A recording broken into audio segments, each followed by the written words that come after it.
Hello, Testile everyone. So today here I'm teaching chi or chilok. Okay, that means out or outside. So here some examples are here. Kangbi chila medo mangbudu.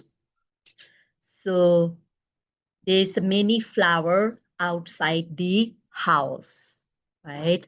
And another way of writing, medo mangbo kangbi chiladu. That means outside the house, there's a many flower. Okay.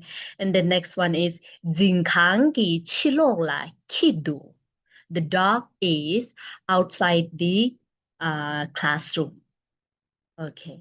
And the next one is Ki Zinkangi chilogla du. So that means outside the classroom, there is a dog. Okay, and then another one, Lopti chila zangma mindu. It is not clean outside the school.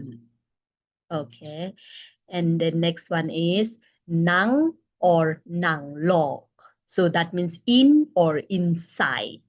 Okay, so first example is Kangbi nang la chala mang bu yue. There's many things inside the house. Okay, another way of writing chala mang bo Kangbi nang la yue.